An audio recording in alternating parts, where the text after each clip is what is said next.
আসসালামু আলাইকুম। সবাই কেমন আছেন? আশা করি ভালো আছেন। আমি আল্লাহর রহমতে ভালো আছি। এই যে দেখেন, সকাল সকাল চলে আসলাম আপনাদের মাঝে ভিডিও নিয়ে।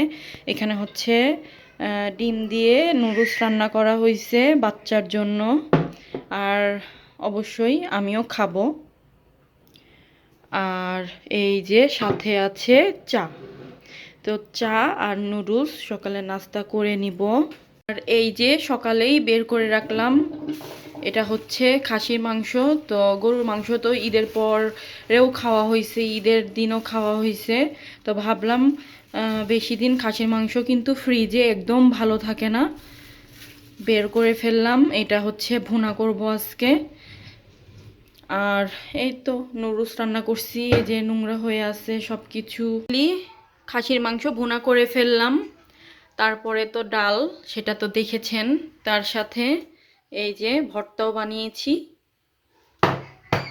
আর এই যে একটু সালাদ করে নিলাম, আর লেবুটা আমার জন্য। সো এই তো আজকে এই পর্যন্তই রান্না রান্না করে তারপরে খাওয়া দাওয়া করে চলে গিয়েছিলাম একটু বাইরে। এই যে দেখেন, চোখের ডাক্তার দেখানোর জন্য। তো অ্যাপয়েন্টমেন্ট ছিল চোখের ডাক্তারের। সো এই তো কালকেও আবার যাইতে হবে, তারা বলছে অ্যাপয়েন্টমেন্ট আছে। আবার কালকে সকালে যাব ডক্টরের কাছে, ডক্টর দেখাইতে। তা আমার চোখে সমস্যার কারণে আর কি, কারণ আমি সানগ্লাস পরি। সো এই তো আমি এখন চলে যাচ্ছি একটা ফার্মেসিতে, যেটা কিনা আমার বাসার কাছে।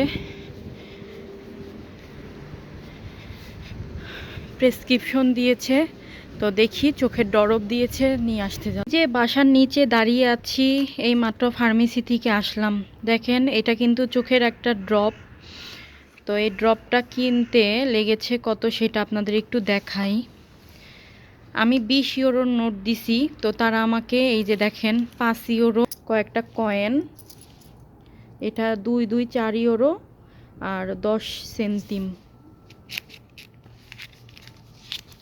সো মোট পেয়েছি 5 ইউরো 9 ইউরো 10 সেন্টিম।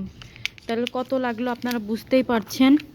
চোখের একটা ড্রপ শুধু আমি 3 বার দিব, তারপরে আবার আমাকে চোখের চেক আপের জন্য আবার যাইতে হবে।